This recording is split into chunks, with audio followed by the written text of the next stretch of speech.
Okay, just finished my morning run, and I'm going to answer a question that someone asked in a chat the other day, which was, hey Jaimie, what do you think about what's going on in the world right now?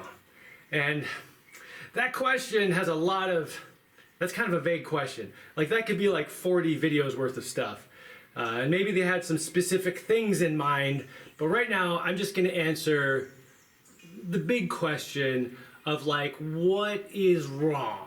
Like, what's the big problem right now?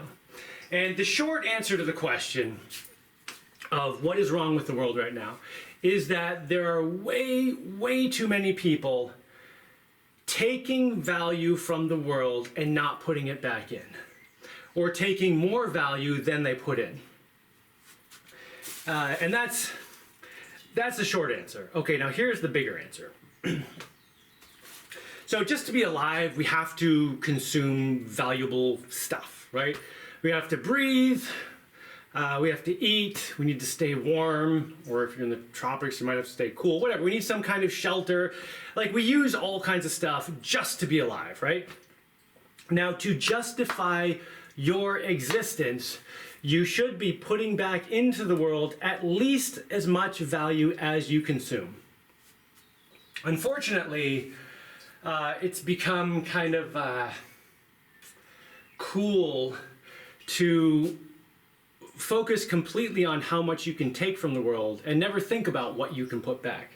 You know, you want to get as rich as possible and impress people and blah, blah, blah. It doesn't make sense.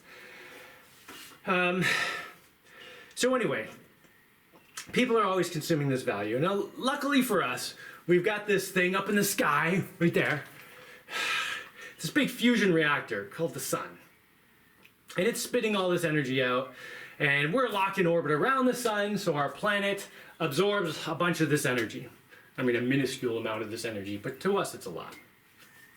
And the planet stores this energy in various ways, and it uses that energy to make cool stuff that we can use, like food things, like artichokes and chickens and delicious stuff. And it grows trees that are made out of wood that we can use to make stuff. Like, the earth does all this cool stuff, but we can't just stand out in the sun and be like, I'm eating, right? We're not like a blade of grass. A blade of grass can just stand there and do nothing, and it drinks the water from the ground and gets the sun from the sunlight and uses that to make energy to eat from the air. Like the grass just gets its stuff from the sun and from its surrounding. But humans, we have to do something. We have to put effort into harnessing the resources that are coming from the sun. So we have to grow food. We have to hunt. We have to go cut the wood out of the jungle before we can turn it into a table. We have to mine stuff out of the ground. And all the resources we have are natural resources. Even oil, that's coming from nature. Uranium for the nuclear power plants, that exists in nature. All this stuff, you gotta touch nature. Someone has to go out into nature to get this stuff, right? Now let's look at a very simple supply chain. Let's say there's a logger. He goes out into the jungle or the forest or whatever. He cuts a log, he drags it out of the jungle, and now he's harvested something of value. Now he's got wood. And he can sell that to a carpenter. And the carpenter can take that log and turn it into some tables.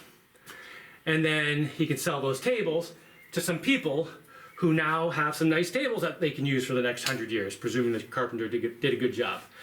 Now that's a really short supply chain. You got the logger, the carpenter, and the end user. And out of those, the most important person, the most valuable person is the logger. Because without the logger, none of that happens. Now the carpenter does add a lot of value to that log. The carpenter is the second most valuable person. And without the carpenter, the value is greatly reduced back to the log, right? But without the logger, the value is zero. So the logger is the most valuable person, the person who actually touches nature and gets the stuff from nature. That's the most valuable person.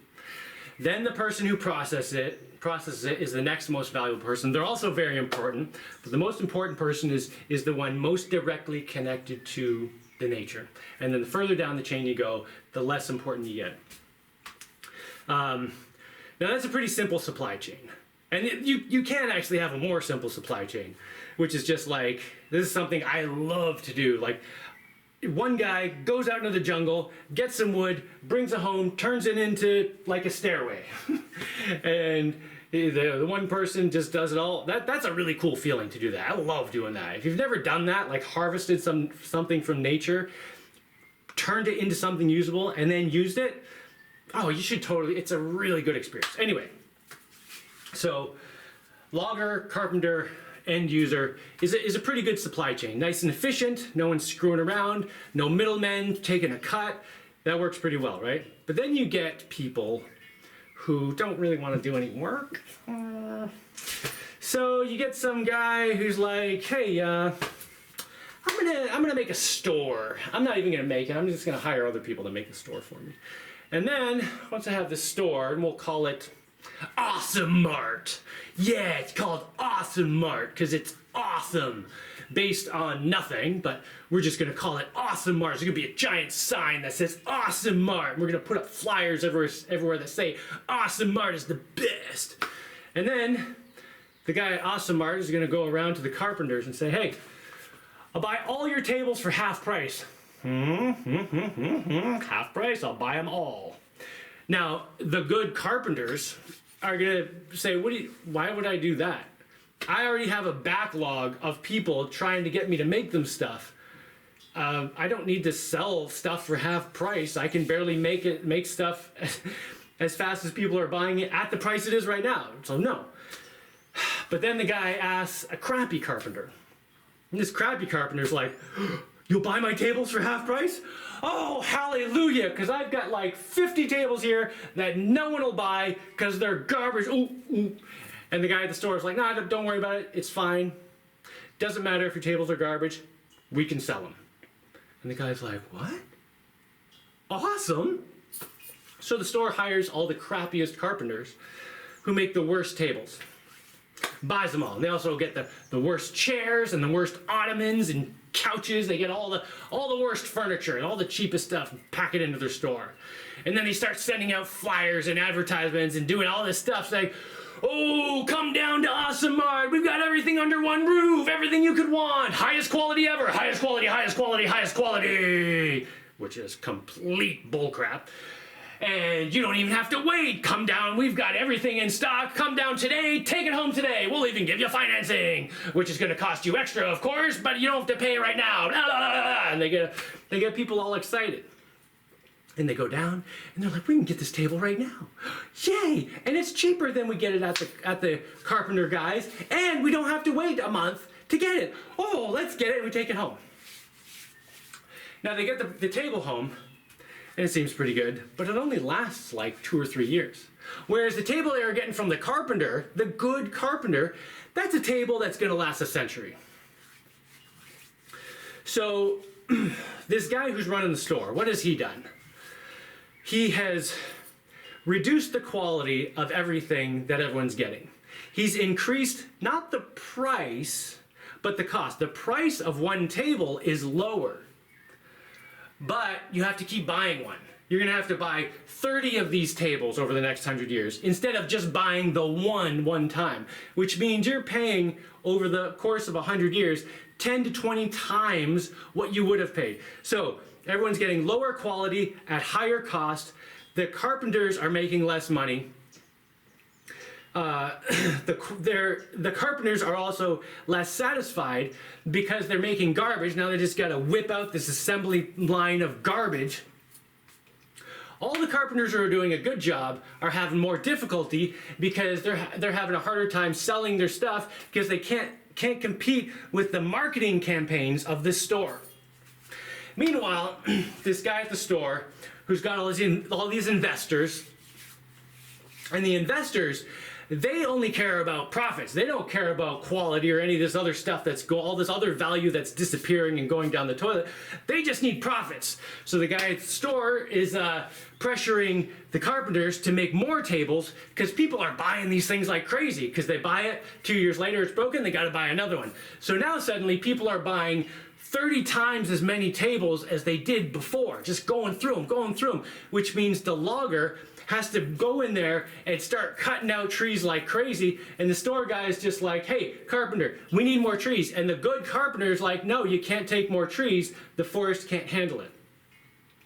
So the store says, all right, we need a better carpenter, which is a worse carpenter. And they tell him, not carpenter, logger, we need a worse logger. All right, horrible, zero morality carpenter, go in there and clear cut the forest. We need everything.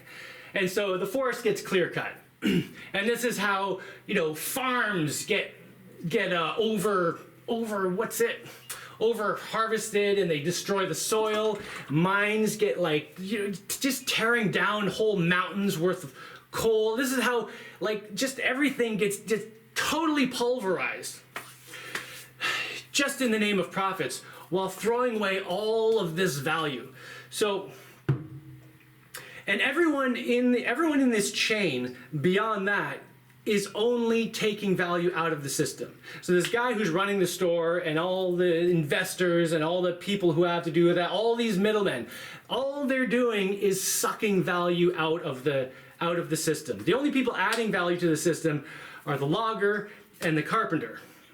Everyone else is taking a cut. All the middlemen, all the people who are saying, oh, no.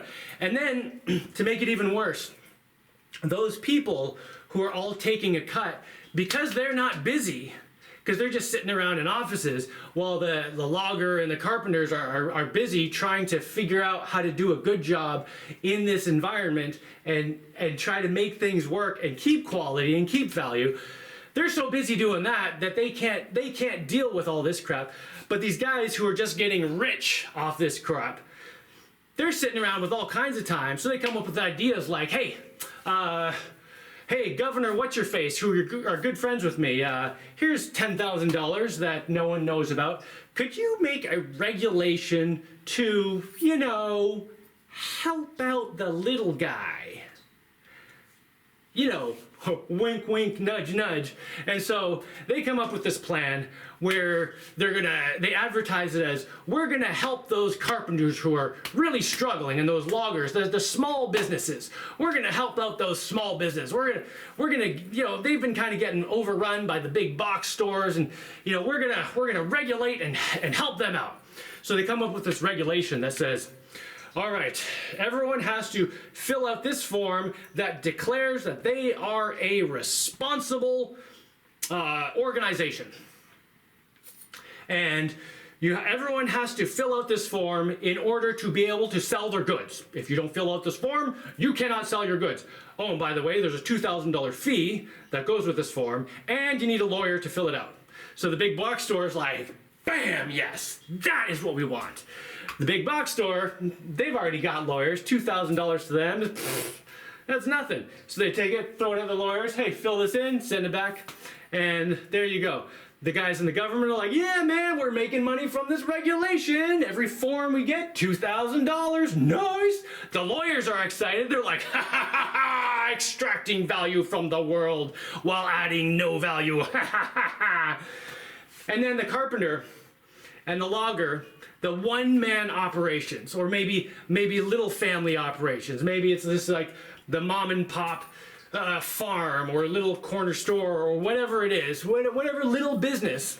They get this form and they're like, we can't sell anything without filling this out. All right, what do we have to do? They have no idea what the hell this is. And they're looking at it like, okay, I guess we have to get a lawyer. There's no getting around it. So they have to hire a lawyer. Well, that's $3,000. There's no way around it. Okay, lawyer, can you do this? And the lawyer's like, all right, $3,000, I'll fill out your form, sign a couple names, and dot a couple I's, and you also have to add a $2,000 fee to this. There's $5,000 down the tube, which to that big box store was nothing. But to this little operation, $5,000 is a huge amount of money for them. So this big thing that was promoted to help the little guy is just destroying the little guy with regulations, miring them in fees and just garbage they shouldn't have to deal with, right? All in the name of helping them out. We gotta regulate and keep everything fair for the little guy, and it's totally the opposite. Anyway, so the important pattern here is that the people closest to the natural world, they're the ones adding the value into the world. And then the further away you get from that, when you get to some guy sitting in some office who's never stepped on a blade of grass, that's the guy who's extracting the most value. And this is why, like, I think we understand this in some subconscious way. That's why people get these uneasy feelings when they hear about billionaires. You know, the 1%. People have this kind of like, I don't know, there's something just not right about those people. And this is what it is. I think this is what your instincts are telling you. Those people are too far from where the value is being created. They're just up there causing problems, putting roadblocks, sucking value out of the system, making everything worse.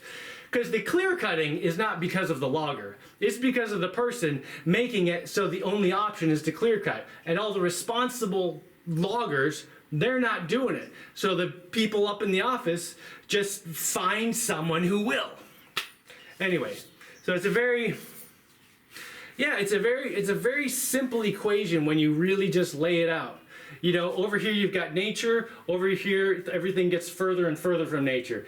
People close to nature, they're the ones adding value to the world. And the farther you get out, you know, you get people who have nothing to do with nature. All of those people are just sucking value out of the world.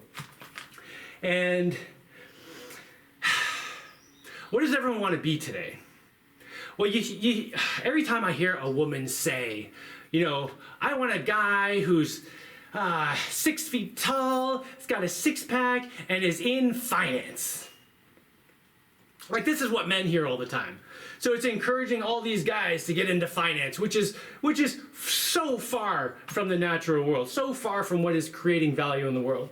And you know, you got all these people showing all this bling and being like, look at my fancy car, check out my Instagram, I'm rich, I'm amazing because I got all this money. And people look up to that because they're just not thinking straight. And all of that is just sucking value out of the world. And the people who are actually adding the most value, who are adding all of the value into the world, they're the people who are dirty. The people who are dirty and working and in nature, and they're covered in dirt and coal and whatever, those are the valuable people, and those are who are looking, that's who we look down upon. Yeah, that's who our society looks down upon. Everything is upside down in our society today, and that is the problem. People are taking value from the world, and they're not adding it, and the people who take the most are the ones who are idolized the most.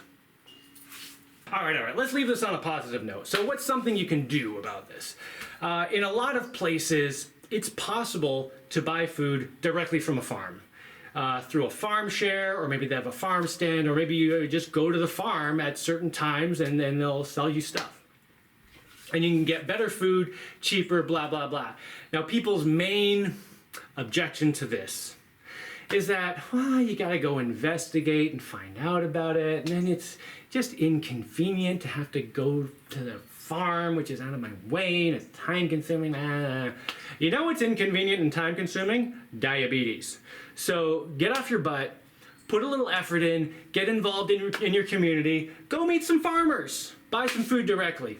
Yeah, that's what life is about, man. Do it. Okay, I got one more challenge before I go jump in the ocean. Get yourself a little saw and a pocket knife and go out into nature. Go into the woods. Find a piece of wood, like maybe some piece of wood that's lying on the ground that isn't rotten yet. And bring it home and carve it into something useful. Maybe a little hook you can put on the wall to hang your sunglasses. Or a knob for a drawer that's been missing the knob. Or like a stick to hold open your big freezer door because it doesn't stay open. Or just, you figure it out. Figure out how to get something, harvest some piece of material from nature, turn it into something useful, and then use it. It's a really cool experience if you've never done it before.